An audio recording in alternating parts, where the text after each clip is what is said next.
तुझे ये चश्मा कब से लगा? अरे वो फिजिक्स केमिस्ट्री बायोलॉजी पढ़ते पढ़ते लग गई आंखों को चश्मा।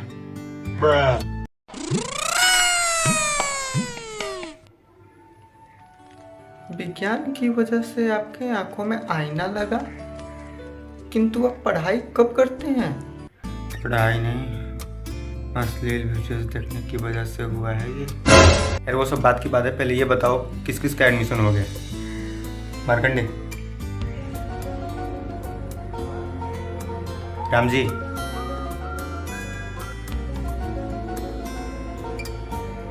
अमन, एक साल बीतने को आया है लेकिन अभी तक एडमिशन नहीं हुआ। और मेरे पापा जी बार बार नए नए कोर्स के ऑफर लेकर आए हैं, बेटा कभी ये कर लो, बेटा कभी दिमाग कंफ्यूज है, क्या करूँ समझ में नहीं आ रहा। हाँ, मुझे तो लगता है मैंने साइंस लेकर ही गलती कर दी। तूने जन्म लेकर गलती कर दी। मार्कंडे भाई, आपने अपनी मुंह खोल के गलती कर दी। किसी की भी गलती उसके मुंह पे नहीं बोलते।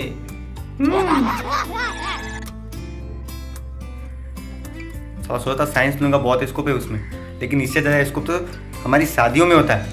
कम से कम दहेज मिलती है और ससुराल में इज्जत, लेकिन यहाँ साइंस में ना टीचरों से इज्जत मिलती है और ना ही कॉन्सेप्ट। मैंने तो चाचा जी के बोलने में साइंस लिया था, बोला साइंस ले ले, ऐसी ऐस है। मैंने ऐस मतलब ऐश्वर्या राय समझा, लेकिन जब पहले दिन क्लास करने गया तो पता चला कि लड़कियों की क्लास अलग, लड़कों की क्लास अलग। इतना लाइफ खराब हो गया मेरा, क्या बताऊँ।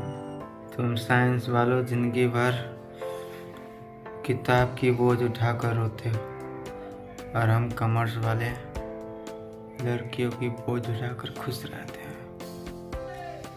ऐसा नहीं है, सिर्फ व्यापार संकाय वालों के पास महिलाएं नहीं होती, विज्ञान संकाय वालों के पास भी महिलाएं होती हैं।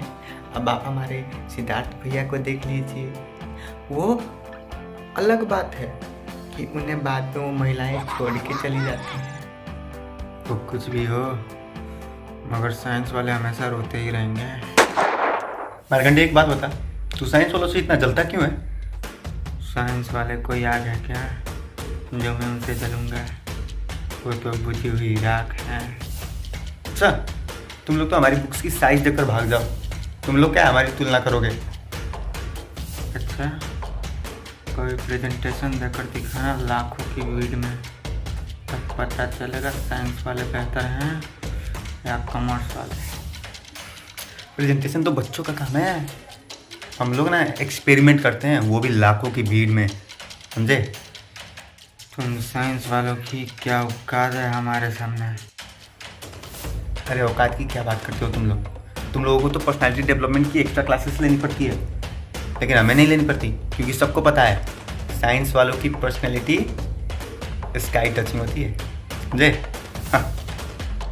कभी किसी कस्टमर को एक बार मना कर देखो, तब पता चलेगा कितनी स्किल्स लगती है।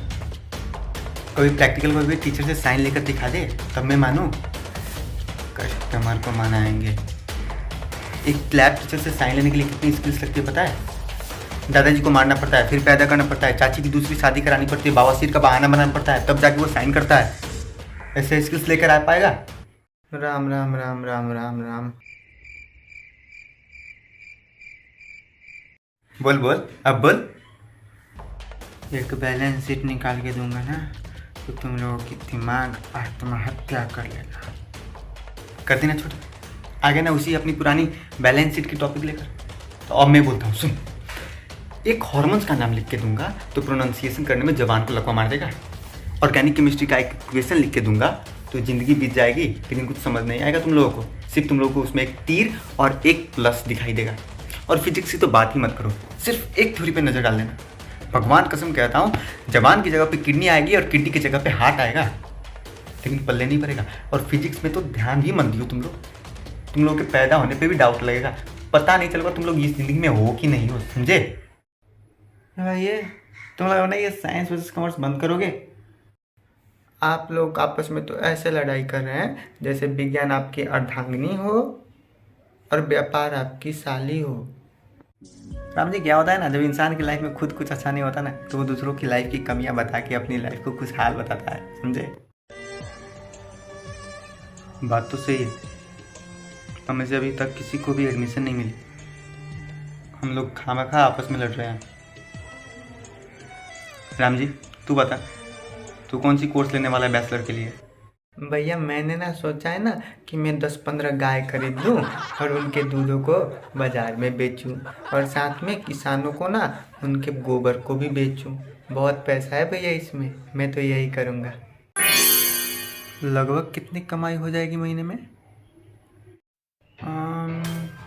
अब 1 किलो दूध की मूल्य है 1.77, तो उसके हिसाब से एक गाय आपको एक दिन में 10 किलो दूध देती है, तो एक दिन में एक गाय से आपको होगा 1 सहस्त्र, तो उसके हिसाब से 15 गायों का एक दिन में आपको होगा 15 सहस्त्र, तो महीने का आपका होगा 4,50,000 और इसमें ना हमने गोबर के मूल्य को अभी सम्मिलित नहीं किया।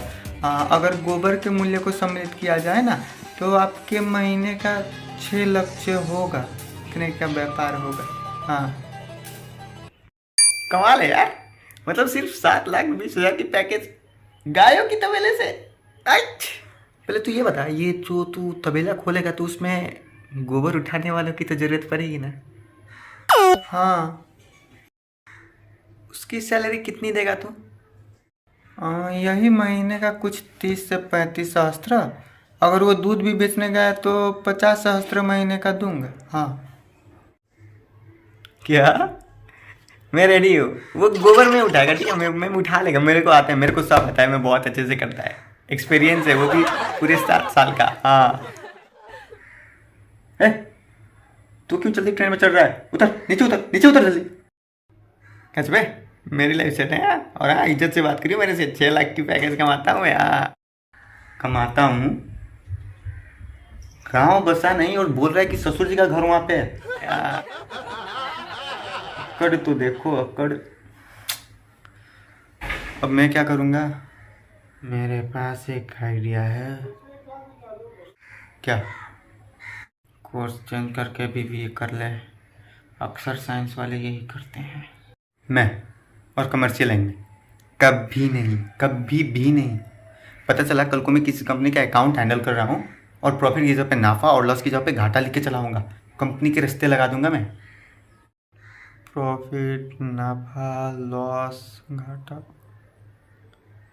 हाँ तो जनरल लोग यही लिखते हैं। तू शब्दों के मायाजाल मत उलझ, मेरी इमोशन को समझ। तू लड़की है जो मैं तेरा इमोशन समझे। ये मजाक का बात नहीं। साइंस मेरा प्यार है और मेडिकल मेरी पत्नी। स्टेथोस्कोप, एप्रोन और इंजेक्शन को मैं अपना बच्चा बनाना चाहता हूँ। बस कुछ फैमिली प्रॉब्लम्स और कुछ लोगों की वजह से मैं आज अपनी मंजिल से दूर हूँ। हमारे देश में ना विद्यादान को सबसे बड़ा दान माना गया है और शिक्षा को सर्वोपरि, लेकिन सिर्फ कुछ लोगों की वजह से आज एजुकेशन एक धंधा बनकर रह चुका है। आप 12th क्लियर करो नहीं कि कंसल्टेंसी वालों को फ़ोन पे फ़ोन आने शुरू हो जाते हैं। हेलो, मैं ज़िंदगी बर्बाद कंसल्टेंसी से बोल रहा हूँ, क्या आप हमारे थ्रू एडमिशन लेना चाहेंगे? अगर आप हमारे थ्रू एडमिशन लेंगे तो आपको मिलेगा 50% डिस्काउंट। अरे नहीं लेनी एडमिशन भाई, और काहे की 50% डिस्काउंट? 50% बोल के तो तुम लोग सारे पैसे ले लेते हो। और मानो हमने एडमिशन ले भी लिया और कोई प्रॉब्लम आ जाए यूनिवर्सिटी में तो सबसे पहले भागते हो तुम लोग, साथ नहीं दोगे तुम लोग। हम मिडिल क्लास फैमिली में ना सबसे बड़ी प्रॉब्लम होती है पैसे। पापा अपने लिए 4 साल तक कुछ नहीं खरीदते और ना ही माँ अपने लिए कोई साड़ी। लेकिन हम बच्चों के लिए ना दिवाली पे हर टाइम कपड़े जरूर खरीदते हैं, साल में एक बार, हर साल। बहुत तकलीफ होती है जब सब लोग कुछ नया खरीदे हो, कुछ नया लगाए हो और आपके पापा मम्मी ना वहीं पे पुरानी चप्पलें और पैंट शर्ट में, और आपकी मम्मी वही पुरानी साड़ी लगाई हो।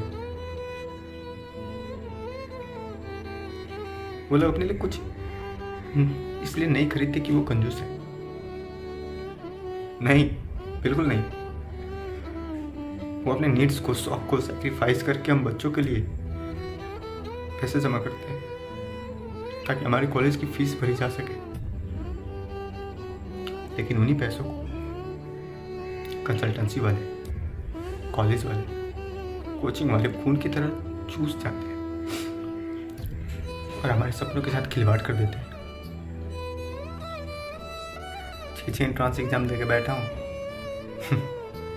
लेकिन अभी तक कुछ नहीं हुआ, जिसमें से एक एंट्रेंस एग्जाम में तो 50% स्कॉलरशिप आया था, लेकिन पैसे पूरे मांग रहे थे। पापा के पास था नहीं उतना पैसे। कुछ दिनों की मोहलत मांगी उन्होंने, लेकिन कॉलेज वालों ने सीट बेच दी। बाकी ये 5 एंट्रेंस एग्जाम में तो स्कॉलरशिप के लिए भी घूस मांग रहे थे, और अगर आप पैसे ना दो ना तो नीचे के भी लिस्ट में आपका नाम नहीं आएगा। पढ़ाई पे पैसों वालों को रहेंगे, हम जैसे कहाँ जाएंगे।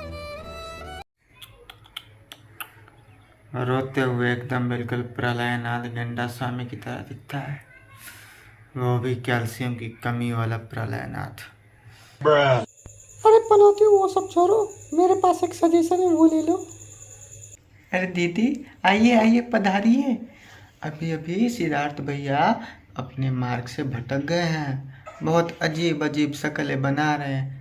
आप उनके मार्ग को दर्शन कीजिए, ठीक है? आइए बैठिए। साइंस को छोड़ो, बिना पढ़ाई के भी बहुत स्कोप है। बिना कुछ अध्ययन किए ही, जैसे कि रिक्शा चलाना, गाड़ियाँ धोना, सुअर नहलाना, जूते सिलना और भीख मांगना। हाँ ये सही है, बिल्कुल एकदम फर्स्ट क्लास आइडिया, टॉप की आइडिया। करेगा हाँ।